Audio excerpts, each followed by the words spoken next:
He has given us this command: those who love God must also love their fellow believers.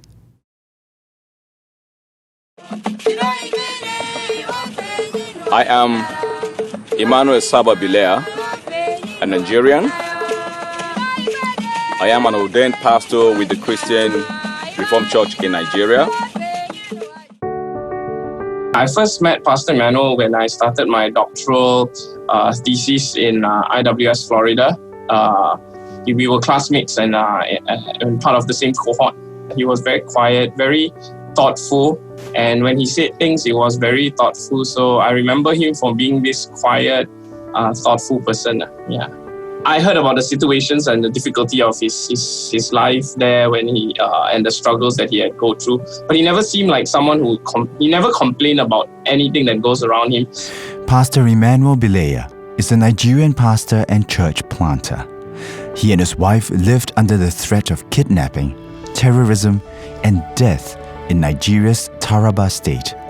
Despite the persecutions, he loved the fellow believers there deeply and chose to stay on in ministry.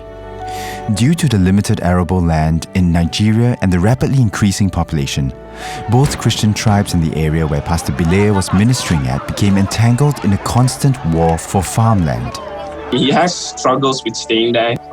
Sometimes he wishes it better for his own family. I mean, if he could bring them elsewhere. I mean, with the qualifications he has, why can't he pastor in a better place, right? Earn a better salary or anything.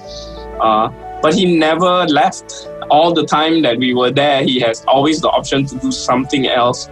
But he knew he was called there. He loved the people there. And I think that's what drives him the most, the knowledge that God called him to these people who need him there.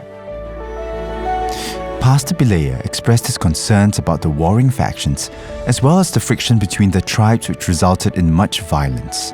Pastor Bileya actively helped in fundraising and reaching out to victims of the violence.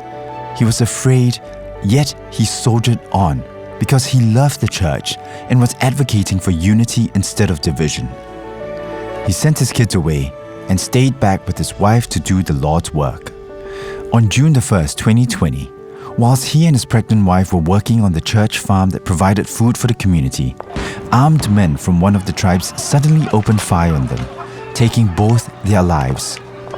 Because the gunmen were distracted by the killing of Pastor Bileya, the rest of the villagers had time to scatter and their lives were saved. Perfect love casts off all fear, and it is this perfect love of Christ that gives men and women like Pastor Emmanuel Bileya and his wife the courage to persevere in their calling. His love was brought to full expression through his and his family's sacrifice, and because of this sacrifice, many of the villagers are alive today and are growing in their faith. Dear friends, since God loved us that much, we surely ought to love each other. No one has ever seen God, but if we love each other, God lives in us, and His love is brought to full expression in us.